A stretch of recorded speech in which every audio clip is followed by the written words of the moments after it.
एक महात्मा जी सत्संग कर रहे थे, एक संसारी बाजार करके वापस लौटा तो देखा अभी कुछ समय है तो न हो महात्मा जी के सत्संग में जरा सुन लो, तो पीछे बैठ गया। उस समय दृष्टांत चल रहा था कि बच्चा कोई किसी का, थोड़ी देर तो वो सुनता रहा, इसके बाद खड़ा हो गया, कह नहीं महाराज बिल्कुल झूठ बोल रहे हैं आप, ये आप कैसे कहते हो कोई किसी का? कहा हमारी औरत बगैर हमारे भोजन नहीं करती, बगैर हमारे रह नहीं सकती। कल नहीं बच्चा कोई किसी का, कल हम ये बात आपकी नहीं, कल अच्छा ऐसा करो तुम हमारे यहाँ आने लगो, हमको तुमको सिखा देंगे, फिर तुम कहना कि हमारा कौन है। कल ठीक रहूंगा। तो आने लगा तो उन्होंने उसको प्राणायाम की क्रिया से सांस रोक दी, धीरे धीरे धीरे धीरे श्वास को यहाँ रोका, फिर यहाँ रोका और फिर यहाँ, यानी ब्रह्मांड में श्वास को इसी को कहते हैं प्राणायाम, प्राणों का संयम। प्राण माने वायु, ये प्राण वायु है, इस वायु को यहाँ पर रोक दिया।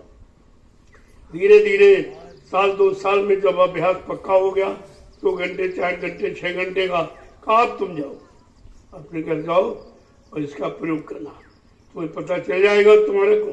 कल ठीक जाऊंगा। तो गया, दोपहर का टाइम था, जैसे कुंडी खटखटाई उसने और उसकी घरवाली भोजन बना रही थी, तो गए ऐसे खड़े हो गए, इधर उधर की बातें करते रहे और एकदम जो गुरु ने बताया था महात्मा जी ने, और फट से धड़ाम से गिर गए, ऐसे आग पर फैला दी। तो बड़ा वो आश्चर्य में पड़ गई, अभी तो अच्छे भले बातें करते थे, अचानक क्या हो गया।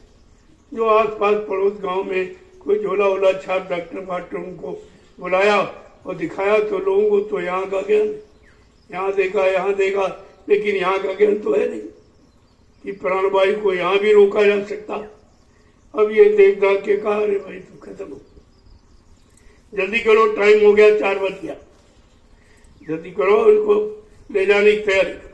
अब वो सुन रहा सब, तो झटपट वो हरे बांस काट के लिए आए, ठिठरी बना दी और मतलब यानी उसको कपड़े वपड़े उतार दिए और लंगोटी लगा तो नंगा निकाल दिया, ऊपर से एक कपड़ा पर्दा डाल दिया, नफरत का। ये देखा नहीं, इसकी शक्ल बहुत खराब है। वही जिसने मकान बनाया, जिसने बच्चे पैदा किए, जिसने इतना धन कमाया, रात दिन सारा जीवन उसी में बिता दिया, अपने लिए कुछ नहीं किया, आज कह रहे रे भाई इसको पर्दा डालनी पड़ता, इसकी शक्ल बहुत खराब है, वो जल्दी करो इसको और मतलब यहाँ से ले जाओ, कहीं हमारे घर में भूत बन के न रह जाए। वो सब सुन रहा है, इतनी नफरत। महात्मा ठीक ही कहते थे, कोई किसी का नहीं, यहाँ तो सब नफरत करने वाले। फिर जल्दी से कफन को लपेटा, तो मतलब यानी हाथ ऐसे थे, और क्या करा, इसी में लपेट तो जल्दी करो। और जब लेके चले तो हाथ ऐसे थे, तो दरवाजा कुछ सकरा था, वहां तो उसमें अड़ने, जब वहां चलने का भाई फावड़ा ले आओ, इसको गिराओ, चौड़ा करो, निकलेगा कैसे। तो जब फावड़े की बात सुनी उसने, औरत कहती नहीं रुको, हम तरीका बताते। तो चारा काटने वाली गड़ा सा ले, कल इनके हाथ काट दो यहाँ से। अरे भाई तो बनाने वाला तो जा रहा, हमारा बना क्यों बिगाड़ रहे, इसके हाथ काट दीजिए और रख दो, ले जाओ। वो सुन रहा, ठीक ही महात्मा कहते, देखो हम जिस पर इतना बड़ा भरोसा करते थे, तो कह रही हाथ काट दो इसके। कोई रहम नहीं, कोई प्रेम नहीं, कोई दया नहीं, कोई रिश्ता नहीं, सब भूल गई। तो जैसे वो गड़ासा लेके आई, फट से उसने झटका मारा और मतलब रस्सी टूट गई और कफन को ऐसे समेटा और भाग के गया महात्मा के पास। नहीं बिल्कुल आप महाराज सही कहते थे, बिल्कुल सत्य निकला। अरे बताओ तो, अरे कल बिल्कुल सही आप कहते थे, अगर जरा चूक जाता तो मेरी औरत मेरे हाथ कटवा दी थी।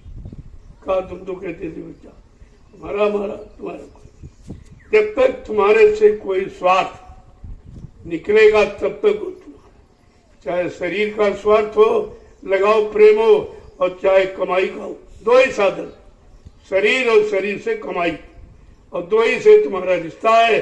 और एक दिन ये दोनों खत्म हो जाएंगे, न कमाई साथ जाएगी न शरीर साथ जाएगा।